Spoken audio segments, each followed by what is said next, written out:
I'm sorry, you'd bet them. When you bet them at bet.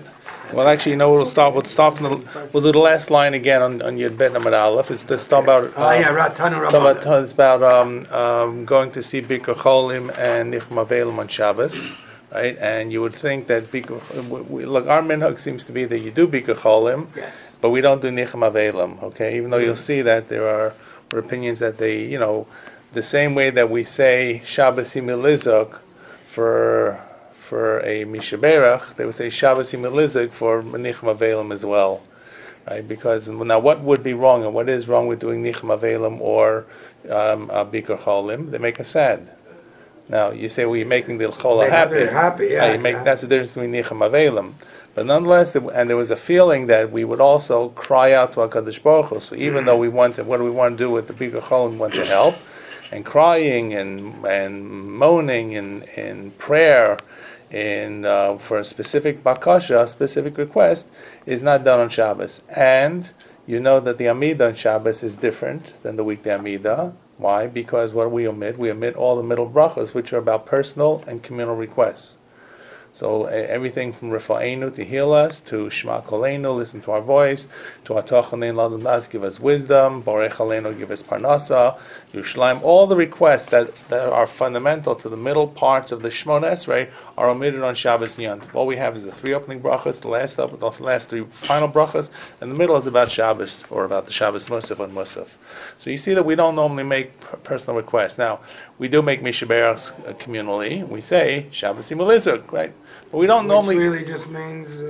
Shabbos will not permit us to cry out. Right. Right. Now, our Mishaberachs have gotten a lot less. I won't say dynamic, but a lot less passionate. Yes. Not even passionate. A lot less emphatic. And right, demonstrative. Right, demonstrative. So the Gabbai says it. We all say it together, so that we don't really get together for specific requests to pray on behalf of someone on Shabbos. Well, that's a very, very unusual case, right? I'm sorry? You say Kel Maleh. We do say Kel Maleh, and that's why we do say Kel Maleh, but that's really a prayer. It's not necessarily, it's not in front of the mace, right? It's not in front of the Avelim, really. And we're saying it, and that's why we say it. Sometimes we say it at Mincha, sometimes people even say it before Musaf, but we say it because it's not really a tearjerker. You're simply just mentioning the soul. In fact, one of the big questions is we do it on the last day of Yom Tov all the time for Yizkar, right? Yeah. But so we do there are exceptions to the rule, and once again, our minhag is, yes, you definitely should visit someone and on do Bikur Cholim, but we don't normally do Nichma Velim on Shabbos. Remember, they used to have a custom in B'nai Torah that they would say Tillim for Eretz Yisrael, like many places do. On Erev Shabbos, they would daven Mincha, and before they would sit down to L'Chadodi, to the Kabbalah Shabbos, they would say the Kapitel Tillim there. So they got it in, like, so to speak, the last minutes in Bein HaShmosha, so to speak. Okay, anyways, so this is all about things that we don't do normally on Shabbos, and once again, here we have the last line. Omer, Shabbos won't permit us to cry out, but the healing should come soon nonetheless, even though we're not really able to cry on your behalf. Rabbi Meir Omer, Yecholahi shetarachim. That Shabbos should, if it's so hard, that maybe the opportunity should come that it should be lessened. Rabbi Yehuda Omer, Hamakom Yirachem Olecha V'Yachol Yisrael. Rabbi Yehuda says, and this really becomes probably where our communal Mishaberach comes, that we include this Chola. We're sitting and visiting the Chola on Shabbos. We're saying, Kadosh Baruch Hu Shev Rachmanas on you together with all the other sick people. Right. So it becomes like a communal prayer, which we don't normally make specific communal requests, but there are certain communal things we do. Rabbi Yossi Omer, Hamakom Yirachem Olecha B'Sor Chol Yisrael. Right, so one is Al Chol Yisrael, one is B'Sor Chol Yisrael. So, right now, one of the questions Tosus asks the question. It's all about praying on someone's behalf. The obvious question is, isn't a person's fate set on Rosh Hashanah Yom Kippur? right? So well, I mean it's a general question Not about prayer. just us here, yeah. It's a general question about prayer, Absolutely. right? How can prayer actually be help? And this is real prayer. This is not just opening the siddur. This is we're actually making a real prayer. Kodesh Baruch Hu Sh'yavach Manos on you, our dear Chola. So the question is about Shabbos, but it's surely do it during the week. So it also says there's a machlokas in Rosh Hashanah that according between Rabbi Meir and Rabbi Yehuda, Rabbi about Rosh Hashanah, Rabbi, which is which? Rabbi Meir says that on Rosh Hashanah everybody is judged. I'm just saying over the top Tosfos on the page. And on Yom Kippur, the Gzeira is sealed, right? And Rabbi Yehuda says, no, everybody's judged on Rosh Hashanah. And the Gzar Din, the final decree, happens at different points during the year. So it happens at some things for Pesach, for Tfuah, on a person it happens on Yom Kippur. So different crops and different things happen at different times. Rain happens on Sukkot. A person is decreed on Yom Kippur. And Rabbi Yossi says that no, a person is judged every day.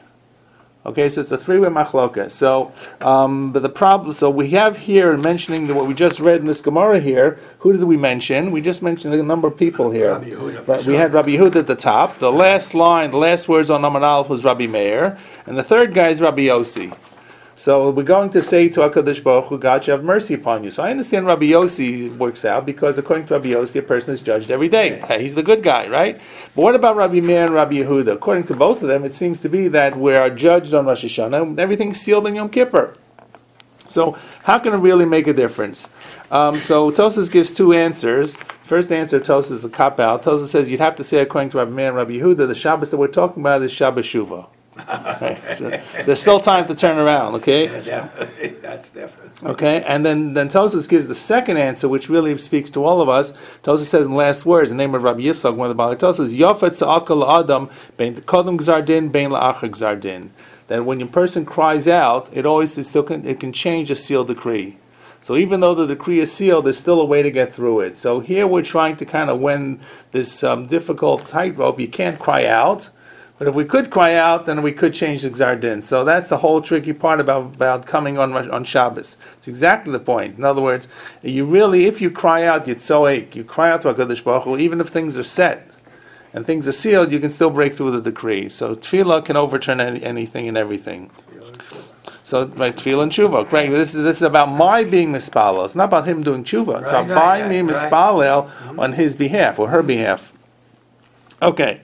So now next thing is, this is also the same topic. Shivna ishu shlayim b'knisasa omer shalom u'v'tziyasa omer shabbasim elizgor f'rakwa v'lava rachma merubim v'shifta b'shalom. I went too quickly through that. When he would walk into see a chola, he would say, when he walked in shalom, there should be peace.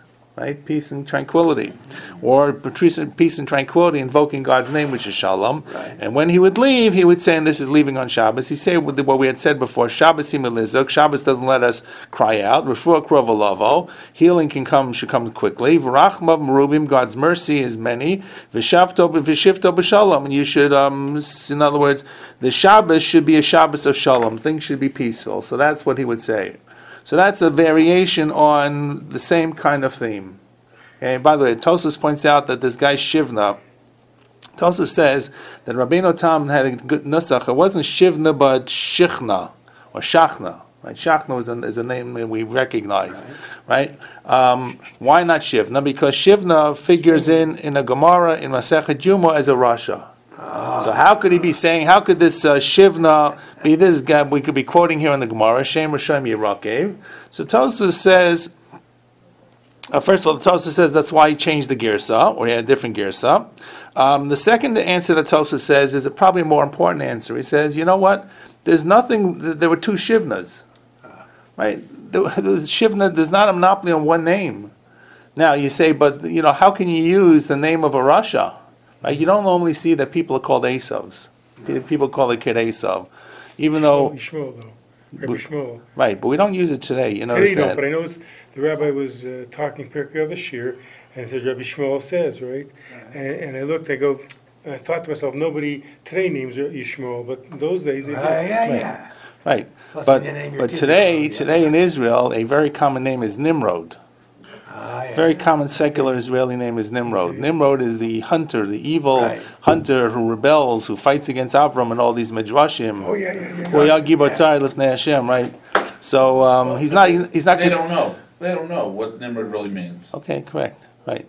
The other thing is, if a name is only associated with one bad guy, you can't use it.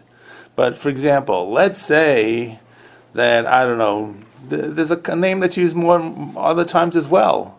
So if you have a child and you want to call the child Nimrod because you had a best friend who was called Nimrod or an uncle is called Nimrod, so you name, in other words, so however it is, you can use a name if it's uniquely named for a unique Russia. Like the example is Esav, Amalek, okay?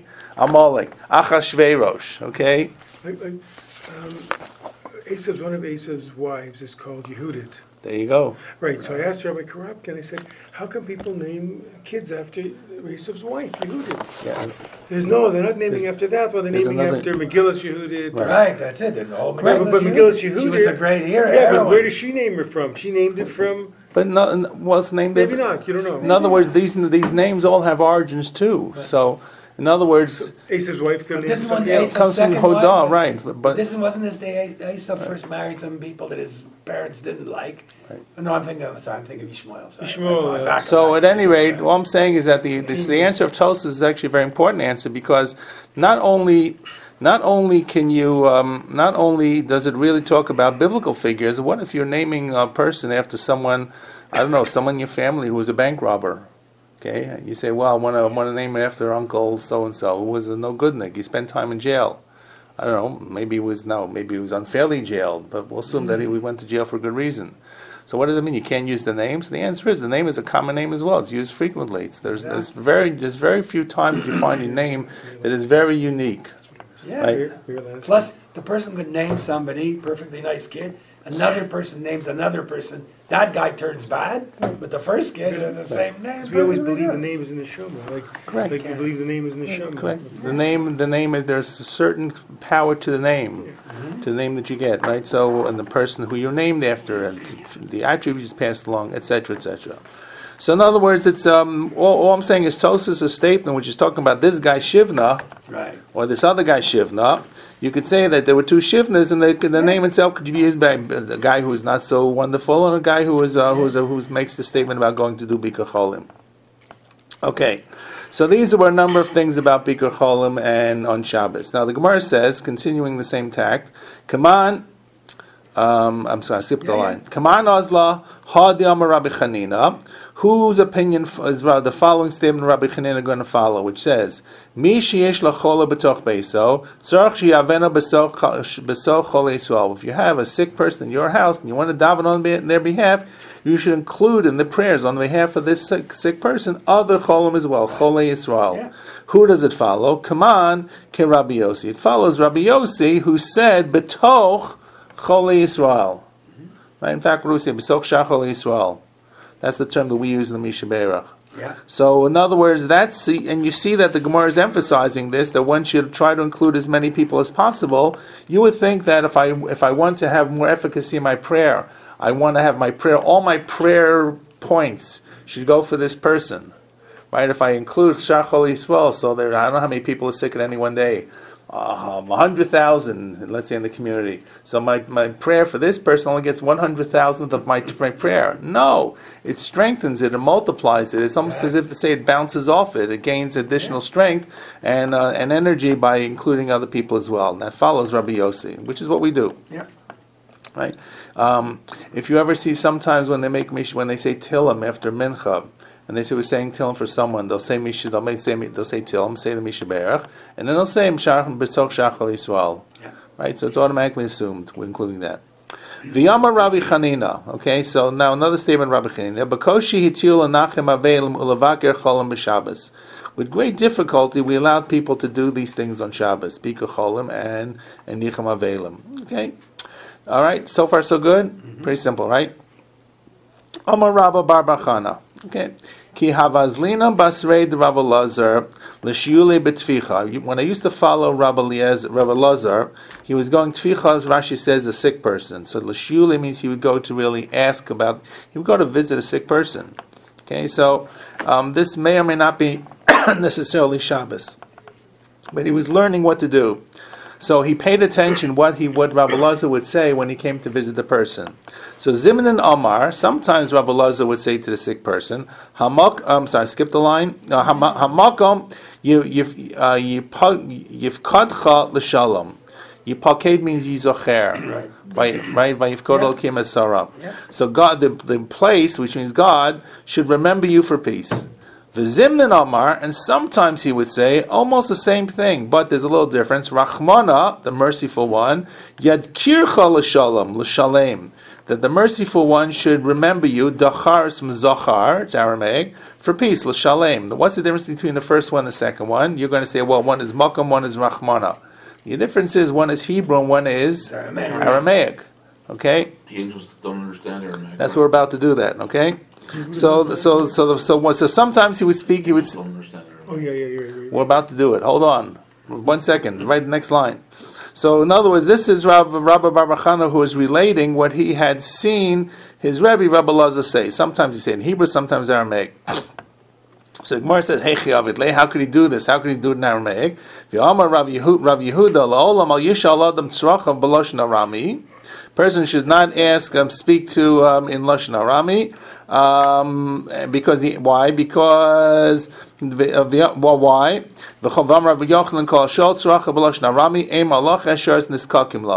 If you ask for your request in Aramaic, the angels, the Malach Asheris don't pay attention to it. Shein Malach Asheris makirim b'Lashon Arami. They don't understand Lashon Arami. They don't understand Aramaic. Now, so first of all, what's wrong about Aramaic? And what I mean they don't understand Aramaic? So give them a dictionary. They're angels. They understand everything. No, that's not the issue. The issue is why do the angels have to understand in the first place? You're talking to Kadosh Baruch Hu directly. Right. So it seems that that's a question in general. Why do we have to go through angels? That's a general question. But it seems like sometimes they have to open the door.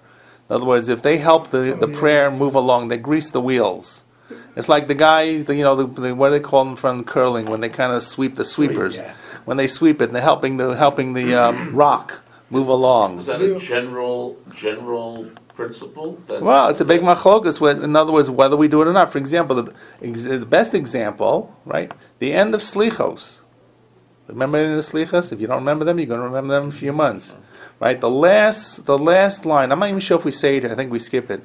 But in fact, there's a tune that goes Machnise Rachmim, Hachnise Rachameinu Lefnei Melech Machem Lachim. Machnise Rachamim doesn't say angel so and so. Doesn't say Gavriel, right? It says angels Machnise Rachamim. Those who bring in the Rachamim. Hachnise Rachameinu Lefnei Melech Machem Lachim. Bring in the mercy that we're asking for before God. So there's a whole discussion whether we should even be invoking that prayer, because we're talking to God. It's Erev Rosh Hashanah. It's Asar Simei Tshuva. So the answer is we're not really speaking to the angels. We're not praying to the angels. It's not iconic angelology where we're praying to the angels like you walk, for example, in a church courtyard and there's all kinds of angels around, statues. This is about asking the angels to help make sure the prayer doesn't get lost. However we understand that, it goes down a wrong lane, it gets misguided, it's too many prayers going at once. These are infinite theme concepts of infinity we don't really understand. Also it talks about Malachi Asharek. You have to ask what exactly is their role. Right? I mean, They're attendants. They're attendants. So what does it mean? Well, Kadosh Baruch Hu listens to each one of us, right? Yeah. So what do the malachim do? Why does God even need malachim? Yeah, of course. These are visions from kings who need attendants, human attendants for a human king. Does God need human attendants? God need angelic attendants? And what are these angels even all about? What are the malach hashares and the angels that you refer to in davening? Right, the Ofanim v'Chayos HaKodesh, the Ofanim, the wheeled angels, the Chayos HaKodesh, the wild animal angels. I don't even know what they mean. We don't know what they mean. Fiery angels. We say that they were calling one to the other. Kadosh, Kadosh, Kadosh. The choir upstairs is going back and forth. So I'm out of my league when it talks about angels. Okay, but assuming as we do believe that there are angels, here they are. So the first question is, why do you need angels? Okay? And the second of all, Tosfos asks a question, he doesn't really give an answer, that angels, you don't have to speak to angels. Angels know what's going on. Right? And Tosas, it says the third Tosas, the end of Tosas, Tema. They know what's in your heart. God knows what's in your heart. They know what's in your heart. So what does it mean that they don't understand Aramaic? Right. So what's wrong for and what is wrong with Aramaic, by the way? Especially since the whole Gemara here is in Aramaic. Right. What's wrong with Aramaic is as a language of prayer. So the best answers really seem to talk about the fact that they feel that Aramaic is a corruption of Hebrew. Now, it is and it isn't. It's like saying that Yiddish is a corruption of German. Yiddish is a mixture of German with, it's a dialect of German mixed in with medieval Hebrew and right, and Hebrew and other terms. And the same thing with Aramaic. The Aramaic that we find here, were communities that spoke Aramaic in Syria and other places. They did not write it in Hebrew letters, and their Aramaic was Aramaic, but it was not our Aramaic. You wouldn't find Shemayim, Shemaya, because Shemayim is a Hebrew word. You wouldn't find, Zochar, Dochar, but you would find the same kinds of conjugations that would be. It's like saying, how can I describe it? It's like saying when you, I know very little bit of Yiddish, but I know just enough to maybe try to fake it out. But I grew up with Europeans who were somewhat Americanized, immigrants who had come to this country probably and lived before I was born for 20, 30 years. So they still spoke in Yiddish. But you speak to a Russian who just comes here, who had an experience in speaking Yiddish back in where he comes from, his Yiddish is very different. It's hard to understand because the words that he puts in are not English. The words that he would put in are Russian words. Or speak to an Israeli who speaks some Yiddish. You said before that Aramaic is not in Hebrew letters. It is in Hebrew letters, but the original Aramaic, the Goyish Aramaic, is written in Aramaic letters. It seems like Aramaic was a widespread language. Ashuri, is that? No, Ashuri is Hebrew letters. Okay, This is Aramaic. It's like saying German. It's like saying German. What would happen if you wrote German in Hebrew letters? Did you ever hear that? Yiddish. No, it's not called Yiddish. Actually, it's not called Yiddish. Moses Mendelssohn was the first one who published a German translation. He called it Habeur on the Tanakh. In Hebrew letters. In Hebrew, he wanted people to be socialized learning German, but he knew who the people were. If he wrote it in German, they wouldn't be able to read it, so he wrote it in Hebrew letters. But it's not Yiddish, it's German. So transliterated. So that's translated. Yiddish is a dialect that's used based upon medieval German, right, that has become Hebraicized with a lot of expressions and a lot of usages. So I just give you two very simple examples. Mayim, Maya, right? But you don't know. That could have been an Aramaic word. Maya? Maybe, I okay. don't know, It could, right, in fact, it could be. I don't know Aramaic. So you're right. Maybe in some cases you're right. It's an example. It's an example of my illiteracy of real Aramaic. But it just points out that there could be words which are shared, not shared. But so what's wrong with Aramaic? Well, in other words, it is a corruption. It's not pure Hebrew. This is for the Eliezer ben Yehuda people around the table. It's not pure Hebrew. It's an adaptation of Hebrew to a letter. And it depends from where you're looking. If you're looking from Hebrew, you go, oh, it's a messed up Aramaic. If you're looking from Aramaic, right. it depends where you look. So if you're a student of languages, you probably would say they may have come from similar origins. So each one influenced the other. Yeah, sure. By the way, the Rambam writes, I forget where, the same thing about Arabic. He says that Arabic, because remember his milieu is Arabic, that Arabic is also a corrupted version of Hebrew. Now, for us, we kind of snicker at that, but it's the same thing. Shalom and salam.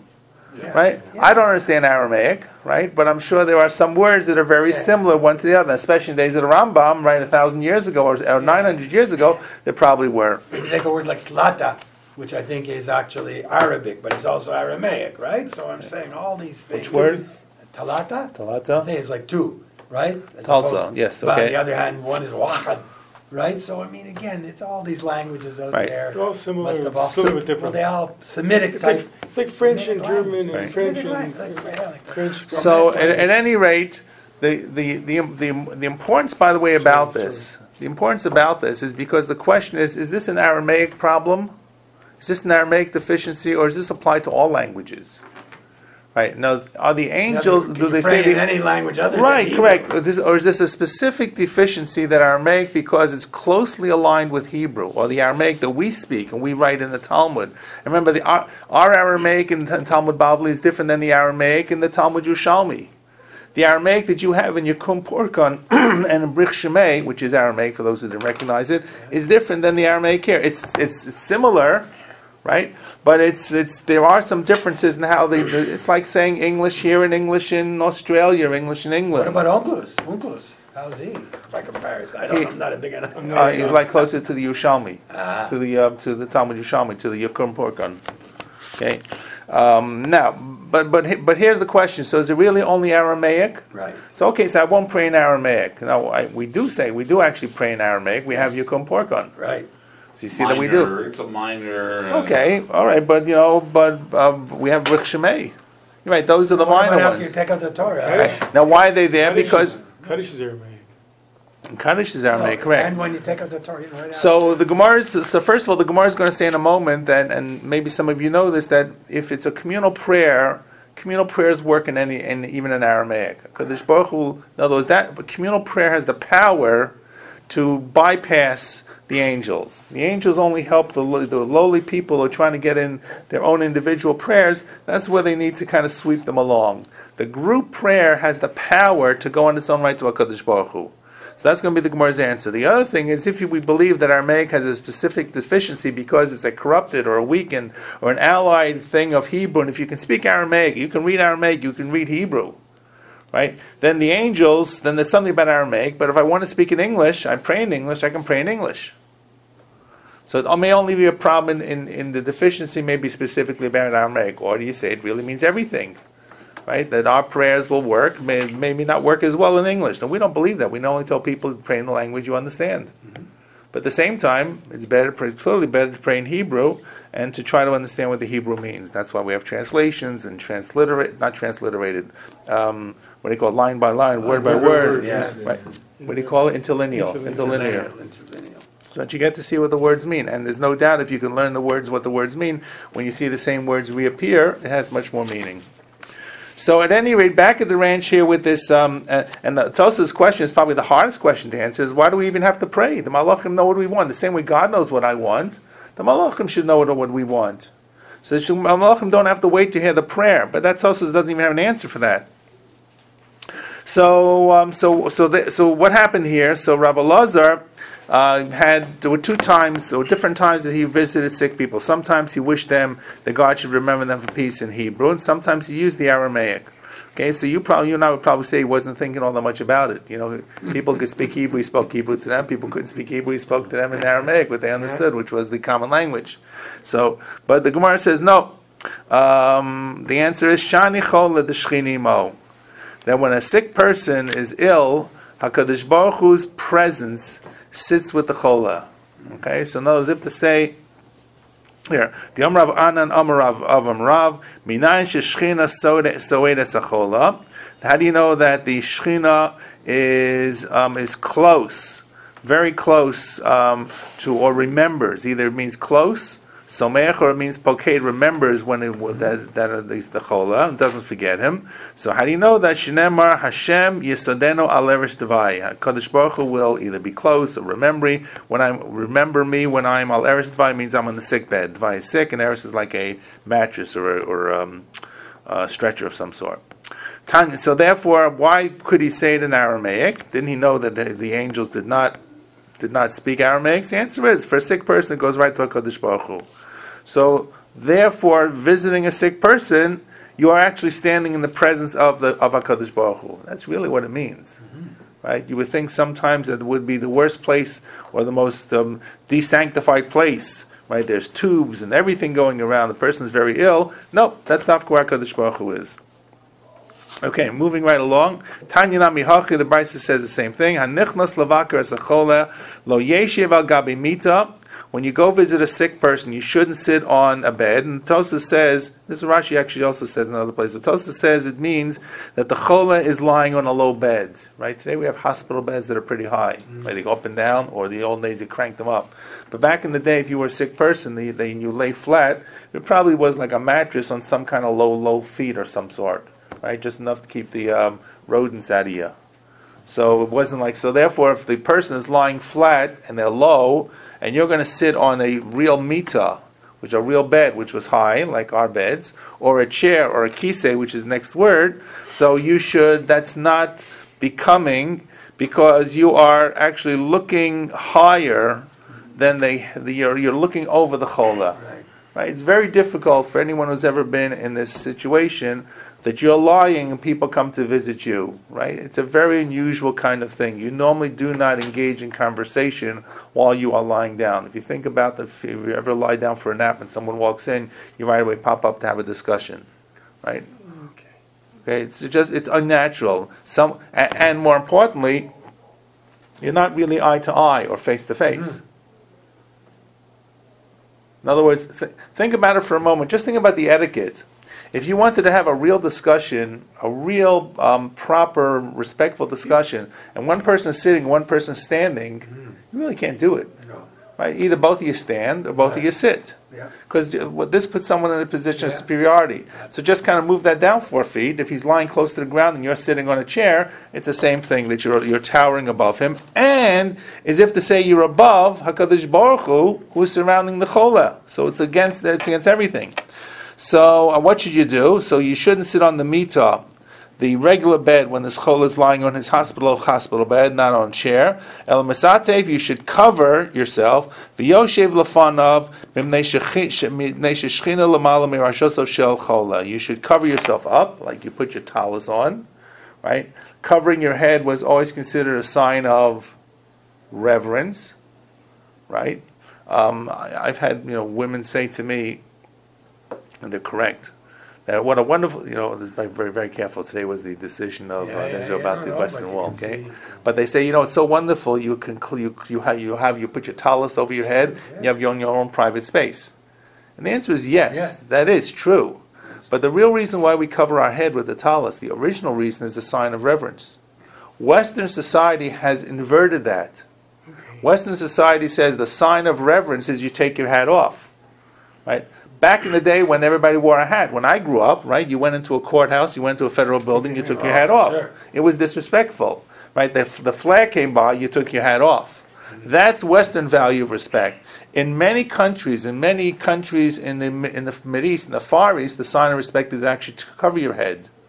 So whether we have to wear a kippah or not, and whether they wore a kippah in antiquity or not, is a whole discussion, right? Sure. It seems to become probably much more accepted later, but they always covered their head when they came to approach HaKadosh Baruch Hu. Not because they're wearing a talus, but simply because they wanted to sign of respect for HaKadosh Baruch Hu. So therefore, when you see the chola, it sounds funny, you're coming to visit the sick person. Can you imagine, you walk in to visit, you're a sick person, someone comes to visit you, and they wrap up. You probably think that you're contagious. Or it's some kind of infectious disease. Or you think they're starting to pray like you're out of it, you're finished. Or they're terrorists or something like that, right? But this is really all the old-fashioned way of respect. So therefore, who are they being respectful? They're being respectful for the chola, but in this case, all the more so for HaKadosh Baruch Hu. A lady, when bench left, they cover their hair with tichel. Correct. Same thing. The same thing. It's like a talus. It's just to have. That may also be not to use the candle until they make the bracha. I don't know. Okay. I don't know. I'm just thinking because you always see. Right. But you can see. My mother used to put her tichel. Again, but I don't know about you. But I certainly, when you wrap yourself in your talus, it's not just respect that way. Certainly, there's a feeling of focus and I don't know what. Like saying that this woman was going to. I mean. Correct. You have. I agree. I agree. It's a tremendous thing to cover. You put your talus on. It gives you private space and closes out all kinds of things. By the way, it may be the same thing.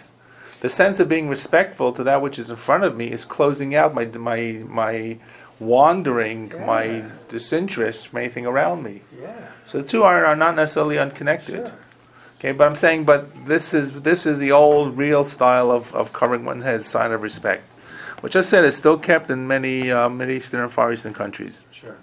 So therefore you cover yourself up. But the same thing, does anyone remember we learned earlier about judges and when does the din begin? Right. And we said, when is the real sign of judgment? When on those, you can't start a din Torah before mincha, but if you started it already, you shouldn't stop it if you have time to have mincha at the end. What is the sign of actually starting the story, the din Torah? So they actually misatef, they put their robes on, they cover their heads, right? And then we said there was when another one said when the first litigant opens up, Right. So he said, what's the difference between the two, whether you're the first court case of the day or the second court case? The first court case is they walked in and they covered themselves. Why did they cover themselves? So because a judge is seen in our tradition as standing in place of the Almighty. They're bringing God's justice into this world. So therefore the judge would cover himself up. I don't know, maybe that's why Dayanim wear hats. Probably, okay? But but there's the same thing here in terms of visiting a person. Okay. Good. Let's continue. We'll finish up about this, then we'll get to the next piece, which deals with candles. Yoshev lefanav. Masat v'yoshev lefam neisha shechina l'malam mirashos of shelchola shnemar Hashem yisadeno al eretz devai. So eretz devai is the ones getting that sick bed, and Hakadosh Baruch Hu yisadeno, which Rashi had said before, yisadeno means to be close, so'ed, with the term above was so'ed, or it also means to remember. And then finally the Gemara says, V'yomarava in midnight, Shakadosh Baruch Hu zan esachola. How do you know Kadosh Baruch Hu? Zan actually means to feed, but it really means to provide, right? Hazan esa'olam. Shenemar Hashem yisadeno. So here they're using the term yisadeno, the same word in the pasuk. They're darshaning it from the word seudah, to eat. All right. So Kadosh Baruch Hu feeds the chola. Kadosh Baruch Hu is feeding on the sick bed. Kadosh Baruch Hu is providing the needs to sustain the chola. Okay, physical and mental and spiritual. Okay, all right. That's about Bikur Cholim, and actually it's all very important and very relevant because it gave us some halachas about going through Bikur Cholim. Okay. Next piece of Gemara. Now this goes back to not reading by candlelight. Right. Remember what the issue is because it's different than our electric lights. Okay, our electric lights you're either going to put on or off, right? You're not going. It's very rare that you would that something would flicker on an electric light, right? I guess it could be, a filament goes a little weak or something like that, but that's the exception. Candles, or the candles that they're talking about, is about the oil candles. Depending if it was olive oil, shemen, or it was naphtha, which is even more fickle. The Achronim say that our paraffin candles, right? Even today, our paraffin candles that we use is not a problem to read by. Because the paraffin candle, once the candle is lit... The clear liquid you're talking about. Whatever it is. It can melt into clear liquid. Paraffin is made of... Talking about wax candles? Wax candle. Oh, because you can buy some ladies light candles with like a liquid kind of a... Correct, but then there's other light in the room as well. No, it's a liquid. We use the word wax, but is it actually like a regular Shabbos candle? Regular white Shabbos? I'm saying, but it is wax? It's vegetable wax. It's paraffin. That's what I'm saying. That's what I'm saying. It's paraffin. What's the liquid? There's also liquid. Sometimes there is a liquid. I don't know. There's a liquid. There's a liquid with some kind of paraffin or something. People have that. Right. Okay. You're talking about the wax. Okay. Yeah. By the way, I don't know, and I've seen in Israel where there's a lot more people using olive oil, but there's olive oil that you can eat and olive oil they use for candles. I'm not sure the difference, but they're obviously one is past it. Oh, you can't eat this stuff for olive oil? Yeah. I'll tell you why. Maybe it's correct. like alcohol. So one is about lighting the candles. The other is whether you're going to use that solely as the light to read by. So even if I light the candles, can I read by that single light? So that's correct. We want on Shabbos to use light that will retain itself, right? Because if it's a poor kind of wick or a poor kind of oil or fuel, it will go out, and then we're in big trouble. But then this becomes a secondary question. If I have, assuming an oil lamp, and can I read by that single lamp, one candlelight powered oil lamp or not? Yes. So you're saying paraffin doesn't apply to paraffin because it's... So the Achronim say it doesn't apply to paraffin because that's a good light, right? The issue was these you'll see, and there's even a difference between shemen, between Mishcha, which is Aramaic for Shemen, and between Naphtha, which was a liquid that was much more or less. Is that what they called the Gemara? Naphtha? They're called Naphtha. Yes, Naphtha. Yeah, you'll see it down. I thought it was only invented No, in no, the I didn't mean- 17th century. No, I agree with you. No, I'm just going to look it up. That's what I thought too. I thought naphtha 6 was only lines in the invented- bottom of the page. Naphtha was from Yeah.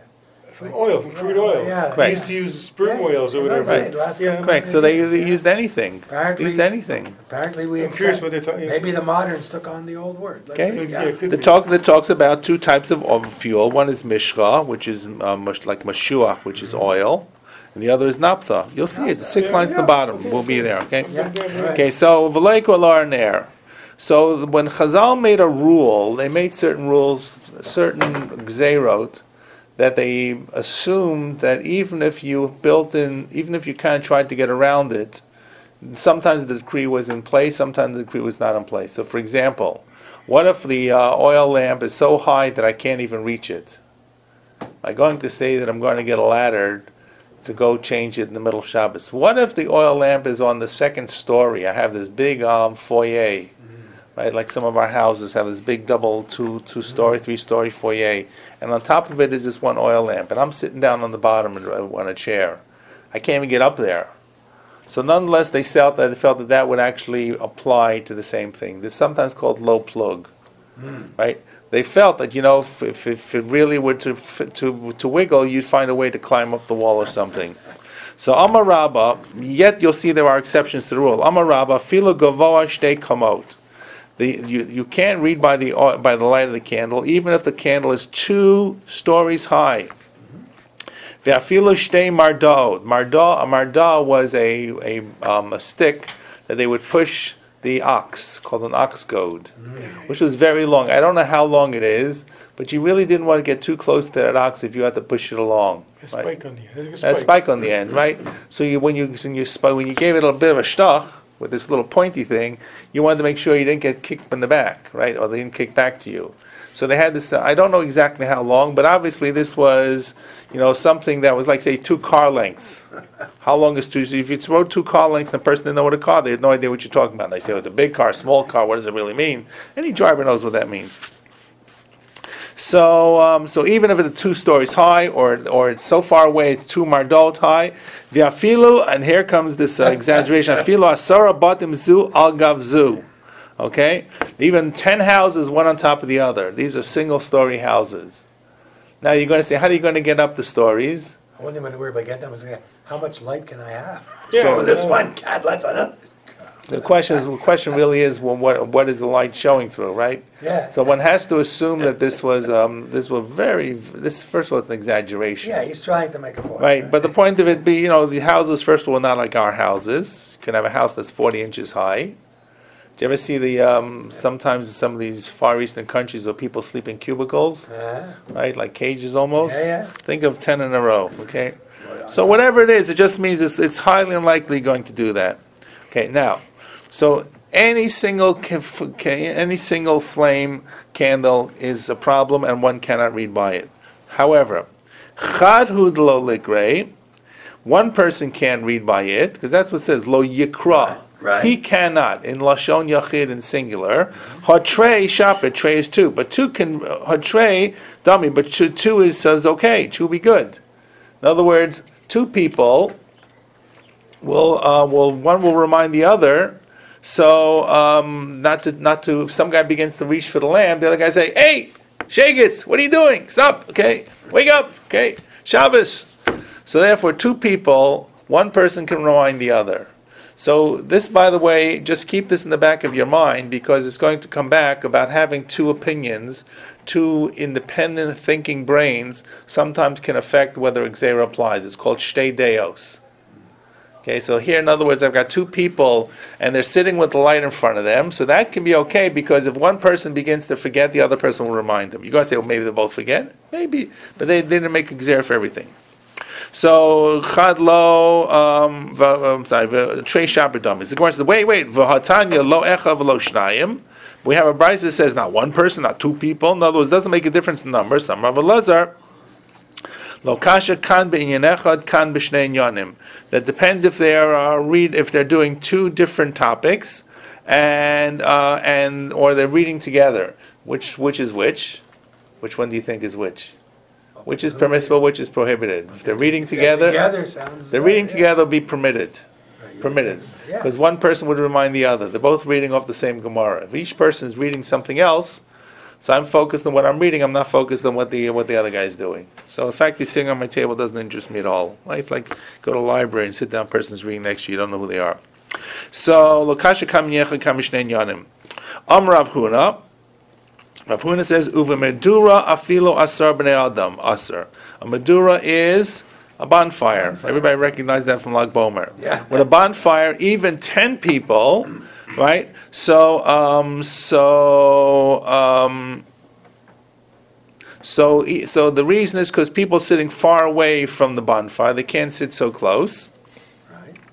And because they're each far away from each other, and they can't recognize what the other person is doing, Right. they're not sitting on top of the bonfire. No. Okay, so they're sitting far away, so you can have 10 people, but each one is his own little shadow of what's going on. And also, says Rashi, the way the bonfires were made, and this makes sense, they threw in all these wood, Right. the wood was sticking out.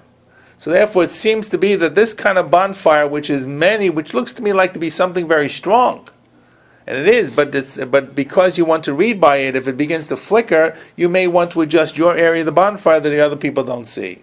So bonfire, you would think that would be good, it's not good. You cannot read by it, even with a group of people. The Asr. Amarava. However, there is one exception. Amarava, im adam chashivhu mutar. If the person is a man of significance, it's permissible to read by the candlelight because this guy, he's so hardy-tardy that he's not going to go fix the candle. He'll call someone else. No, because fixing the candle was a messy kind of job. No, but on Shabbos, not going to call somebody else. Right? Well, the other person won't come. Oh. That's what I mean to say. So it's not. No, he would not normally fix it during the weekday. He's not going to fix it during Shabbos itself because this kind of candle was dirty. It was oily. It was greasy. You could get burnt when you fix the wick and so forth. So this kind of guy, the Adam Chashiv, would now. Question is, what is our definition? Are we consider Adam Chashiv or not? I don't know. Okay, now here comes the famous story. Meisvei. So the Gemara has a question about a great rabbi, Rabbi Shmuel ben Elisha, who, by the way, Rabbi Shmuel ben Elisha is also the name of one of the, I believe, Sagani Kohen Gadol. So I'm not sure if there's the same person he lives, and there's a story that happens after the Beis HaMikdash, because you'll see it's clearly the Beis HaMikdash is destroyed, it's a different Rabbi Shmuel ben Elisha. So Meisvei, and why are we bringing the story? Because we want to show you what happened with an Adam Chashuv. Right. So he's a great scholar, which is, whatever we think about ourselves, this guy's an Adam Chashuv. Lo yikra la'or haner shemayata. So the Brisa quotes our Mishnah, says you shouldn't read by candlelight because you may turn it, you may flick it. Am Rabbi Shmuel ben Elisha, ani ekra v'lo ate. I know better than the takana, the rabbis who made the gzeira. I will read, and I won't adjust the flame. So I'm going to read by the candlelight itself, okay? And Pamachas, one time, he thought he was smarter. Kara ubikesh lahatos. One time he was reading, and it began to flicker, and he reached over on Friday night, and he caught himself. Amar, he said, Kama gedolim divrei chachamim shahayu omrim lo yikra la'aner. Say how great were the scholars who made the gzeira, because I almost fell into it. I thought I was smarter. I thought I could outsmart the Gzeira. I'll remember, and even I forgot. Even I almost forgot. And the second version is even more strong. Rabbi Nassan quotes the second version, Amar, Kara v'hita. Oh. He actually read by the candlelight. He reached over and adjusted it on Shabbos. Wow, okay. V'kasav alpin kasav, when he wrote in his notebook where obviously he kept all his deeds. You hear about these people keep all their mitzvahs and averos, especially the averos, and look it over once a year. He wrote in his notebook to remember. Ani Yishmael ben Elisha karasi v'teisi ner b'Shabbos. I Yishmael ben Elisha read, and I adjusted the candle on Shabbos accidentally, so I got to bring a carbon. There is no Beis HaMikdash. L'kishi yibana Beis HaMikdash avi chata shmeina. When we will build the Beis HaMikdash, I will bring a very fat chatas, a very carbon chatas, to atone for my unintentional sin. Okay, so it's a question. What's the question? So this is brought as a question. It's a very important story because you see you can't outsmart Chazal. But what's the question comes out of this? Rabbi Shmuel ben Elisha was a scholar. It's called Rabbi Shmuel ben We Elisha. just said he's allowed to. Right. Yeah. We said that a scholar, an Adam Chashav, which surely is a scholar, is allowed to. So how could it be that he would be included in this Gzeira? I mean, he shouldn't have been a problem. He said, I sinned, I went against the Takon of Chazal, but we just said Adam Chashav is excluded. It's not Right. part of the Gzeira. Yeah. So that's the question. That's the understood That's question. what Rava said. Right, so that's the question upon Rava. Right. This is the question. It doesn't tell us what the question is, but it's clear what the question is. So Gemara says, what's the answer? Amar Ravava, Shiny Rabbi Shmuel ben Elisha, Hol Mishum Umeisim Atzma Divrei Torah Kehedjav. When Rabbi Shmuel ben Elisha studied Torah, he had no honor, no haughtiness. He treated himself like a simple scholar. So in other words, he behaved like a simple person.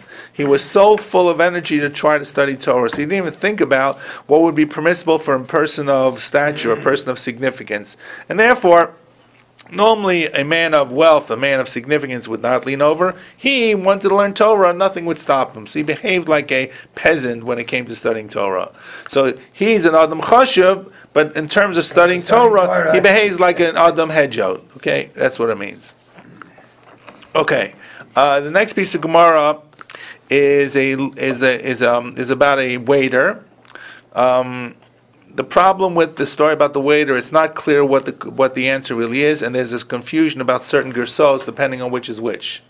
But I mean, it's not hard to understand the story, but just to understand what the halacha is becomes confusing, because we're going to talk about a shamas kavua and a shamas lo kavua. Shamas here, this means not the shamas nashul, means a waiter, a servant. What's kavua mean? Oh, we all permanent. Permanent waiter, okay? He's serving, right? And he wants to see what the dishes are. What's a shamas lo kavua? Right? You hire someone for the night, right? Or maybe he's on trial, right? He could be a temporary, and if you like him, you'll keep him. So, okay, Tnei Chada, we have one brisa, and it doesn't quote us the entire brisa here. Shamas bode kosos v'karos lor haner, that a waiter or a servant, let's call him a servant, make it easier, can check and examine the cups and the plates by candlelight. What's he examining? Cracks, break. They're clean, they're proper, they're okay, there's no dirt on them, and so forth. They're lined up correctly. Remember, this is we forget how dim these houses were, right? And Candles, yeah. candles and candles. Sure, Right? and the good candles, they're all dim. Yeah. So he wants to see that they didn't have dishwashers. He wants to make sure they're really clean. Can you imagine? He puts out dirty dishes, he'll get his head chopped off. But so one says here the shamas can actually redo it by candlelight. V'tanya yidach, and the next brisa says lo yivdog, that the shamas, the waiter, the servant, can check by candlelight. So what is it? Yes or no? So the Gemara says lo kasha kan b'shamas kavua, kan b'shamas shena kavua. One answer is one brisa is he's a set waiter, he's a permanent waiter, and the other is he's not a permanent waiter. So which is which? This is where it gets tricky among the way Rishonim. they worded it, sounds like the permanent guy's allowed to. So the permanent guy is allowed to. Sounds Why? like I'm saying. Why would the permanent guy be allowed to? Well, He does it so often that he knows what the dishes look like. Okay, so one you could say that the permanent guy would be allowed to because he knows the dishes. He can see. He knows how they reflect. So even if he's got minimal candlelight, he can tell you that this dish is in good shape because it's lustrous, it's not lustrous. He makes sure that he's got the right dishes set up because he knows what he's got in his stock. So he puts out the proper set of forks and knives and spoons. He doesn't need to check it that carefully. Everything is set. That says the shamas kavua can do it by candlelight. The shamas not kavua, he doesn't know what he's doing. They say go set the table. He doesn't know what it is. He has to make sure they've got the right things. The table is set. Everything is in its proper place. He's going to really double check because he doesn't know what he's doing. Yeah, that's one svara. What's the other svara? That's the svara that says the shamas kavua could work. What about the other opinion? The shamas kavua the shamas kavua cannot check, and the shamas lo kavua can check. Anyone want to give a svara? Because what actually is... That's far, but I don't think it's the right one. You could say that the kavua could have checked before Shabbos. I don't know. No. No, that's no good. No. Well, you could say also that the temporary servant doesn't really know the rules of the house. and therefore is less expected from him. Right. Right. Correct. Or you could, so therefore the shamas lo kavua is not going to check as much because they expect less from him, and second of all, he's got less at stake. That's what Rashi seems to say. Right? What's going to happen? He gets fired. He's here for the night, so they fire him at the end of the night. He doesn't know he's coming back the next day. The guy who's got his full-time job, if he messes up for the balabas, right? The guy says, you're my servant.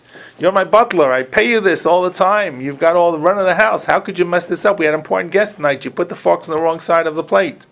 So you can give the svara back and forth.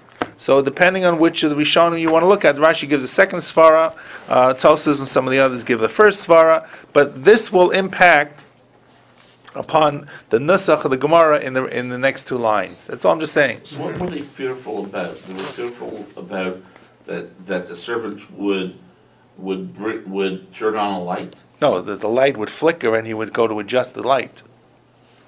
Maybe there's a way to make That's a the wind. muksa. Candle. That's a candle. He's afraid he's going to adjust the candle on Shabbos. That's an issue of Eish. Like, So the- like out and out eish. Eish, correct. So the Gzeira is, yes, because you're making the fire burn more or fire burn less.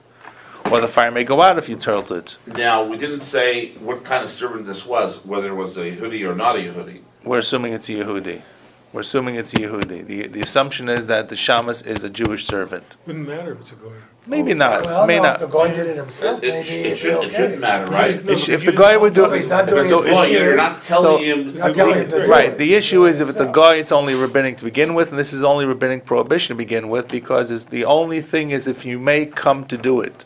So it's a gzeira, and with a guy would be a double gzeira. I'm assuming that this is about a Jewish shamas, okay? Right. Which is reasonable. Now, so one answer is the difference between one case it's permissible to do it by candlelight and one case you can't do it is whether the shamas is kavua, set, permanent, or not set, temporary, right? Second answer, second answer, ha b'shamas kavua. Here's where the nusach gets a little confused. Let's say both of them are the shamas kavua. V'lokasha ha b'mishcha v'ha b'denafta. This is where that word is. Either it's using oil, so oil is clear. In other words, so once again, you go back and forth. Oil is clear, and therefore it won't come to sputter. Right. And the other one is nap, and therefore you could actually do it by oil light, it looks like. And the other one's napta, which is less likely to work, and you may come to adjust it. Rashi once again gives the reverse. The reverse svara is that naphtha, because it's so smelly, it's this whatever this crude oil content is, it's just oily and gummy and everything, you're not even going to want to adjust the thing. You want to stay far away from it. You're trying to set the table here. You want to have naphtha all over the dishes. You want to have crude oil all over the dishes. So therefore, the svara would be the naphtha you can adjust by. Right. The mishcha that you couldn't. Those, in fact, that makes a lot more sense because the mishcha is really what the oil was, most of the oil lamps. Okay, The naphtha could be like crude oil or something. I don't know. Okay. I'm guessing. Who knows? No, it's like crude oil or something. Who knows?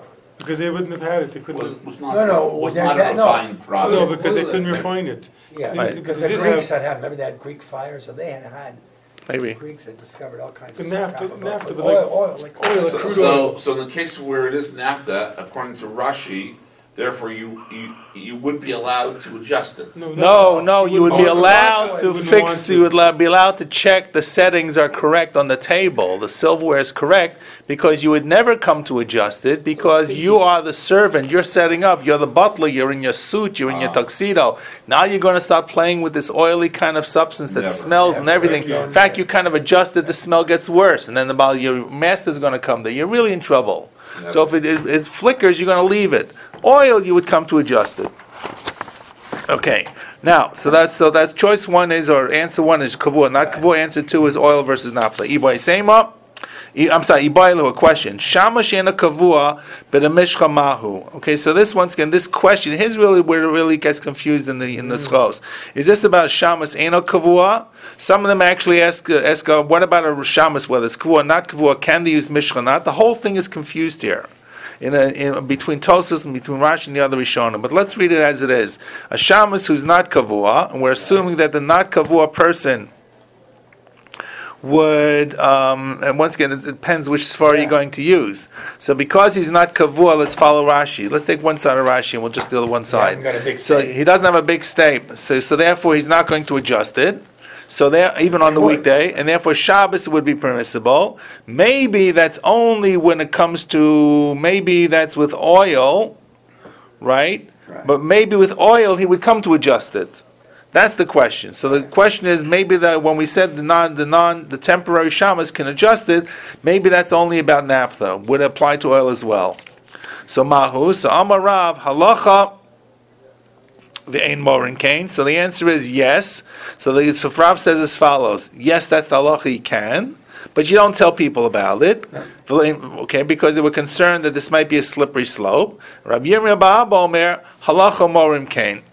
No, he says that you can't even tell people. Okay, so that's the two answers. Either it is, but you don't tell people, or you can even tell people. Final story here, and this will take us down to the bottom of the hour. Rabbi Yirmiyah Ba'aba Iklo Levei Rav Asi. Okay, so Rabbi Yirmiyah Ba'aba comes to the house of Rav Asi. Who are the two people here? Rabbi Yirmiyah Ba'aba and Rav Asi. Who do we just mention in the line above? Who are the halacha morim kain? Rav Yirmiyah Ba'aba, right? So the case is Rav Yirmiyah Ba'aba is coming to the house of Rav Yossi. Come Shamei. So the shamas of Rav Yirmiyah Ba'aba, who's coming to visit Rav Asi, kabadik l'nahora desharga. He began checking the dishes by the light of the candle.